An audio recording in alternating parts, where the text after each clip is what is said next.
শান্তিনিকেতন, যেখানে প্রকৃতি, শিল্প আর মননের মেলবন্ধনে জেগে ওঠে রবীন্দ্রনাথের সৃষ্টির অমর স্বপ্ন।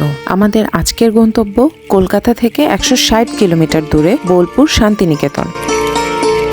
উবারের মাধ্যমে একটা বাইক কল করে নিলাম, কারণ ট্যাক্সিতে হাওড়া স্টেশনের ভাড়া চেয়েছিল 300 টাকা, বাইকে 51 টাকা দেখাচ্ছিল। রাইডার ভাই যখন আসলো, শায়রকে দেখে প্রথমে রাজি হয়নি। পরে আমি যখন বললাম আমি আগেও এভাবে রাইড শেয়ার করেছি, তখন 20 টাকা বাড়িয়ে দিতে রিকোয়েস্ট করলো। তবু তো ভালো, তাই না? কোথায় 300 আর কোথায় 70? হাওড়া ব্রিজ ধরে এগিয়ে চলেছি হাওড়া স্টেশনের দিকে। দুপুর 1:45 আমাদের ট্রেন। যেহেতু জেনারেলে টিকিট কাটবো, এই টিকিট অনলাইনে আগে থেকে কাটা যায় না। পার পার্সন 70 টাকা করে টিকিট কেটে নিলাম। হাতে অনেকটা সময় থাকায় চিন্তা করলাম, যেহেতু দুপুরে লাঞ্চ হবেই না, তাই কিছু শুকনো খাবার কিনে নেওয়া যাক। হাওড়া স্টেশন থেকে বোলপুর শান্তিনিকেতন স্টেশন যেতে 3 থেকে 3.5 ঘন্টা সময় লাগে। যেহেতু ট্রেনটি হাওড়া স্টেশন থেকেই ছাড়ে, তাই সেখান থেকে সিট পেতে খুব বেশি সমস্যা হয় না। শান্তিনিকেতনের স্টেশন থেকে বেরোতেই চোখে পড়লো গীতাঞ্জলি রেল সংগ্রহালয়। সন্ধ্যা নামতেই আর একটুখানি সময় বাকি, তাই দেরি না করে একটি টোটো ভাড়া করে নিলাম। আমরা এখন যাব ভুবনডাঙ্গা।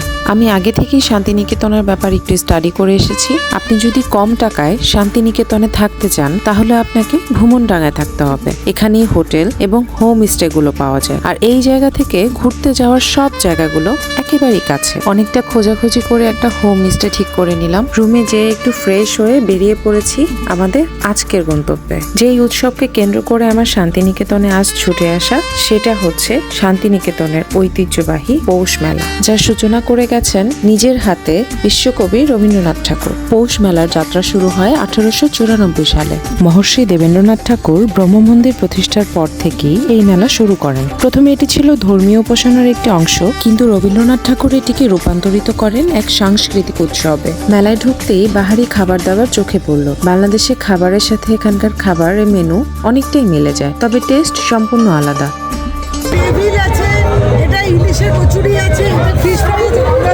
অনেকটা হাঁটাহাঁটির পর প্রচুর ক্ষুধা পেয়েছিল, তাই এবার এক কর্নার থেকে খাওয়া শুরু করে দিলাম।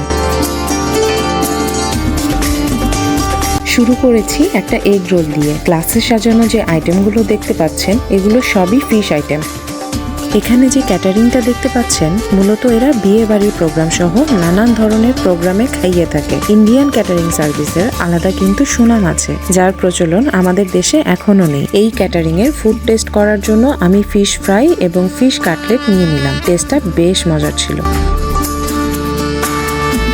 চলে আসলাম পিঠার সেকশনে। পিঠার মেনু আমাদের দেশের সাথে একদম মিলে যাচ্ছে। টেস্ট মিলে কতটা, সেটাই দেখার পালা। তবে পিঠার প্রাইস এখানে তুলনামূলক আমার কাছে অনেক বেশি মনে হয়েছে।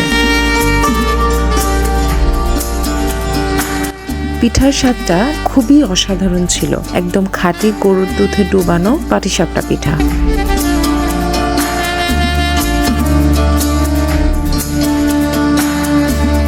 হলুদ রঙের এই সুন্দর দোকানটা দেখে ভেবেছি না জানি কি বিক্রি করছে। কাছে যেয়ে দেখলাম আগরবাতির দোকান। এখানকার মেলায় কিছু কিছু দোকান খুবই আকর্ষণীয় লেগেছে আমার কাছে, বিশেষ করে পানের দোকানগুলো। এত কালারফুল পানের দোকান আমি আগে কখনো দেখিনি।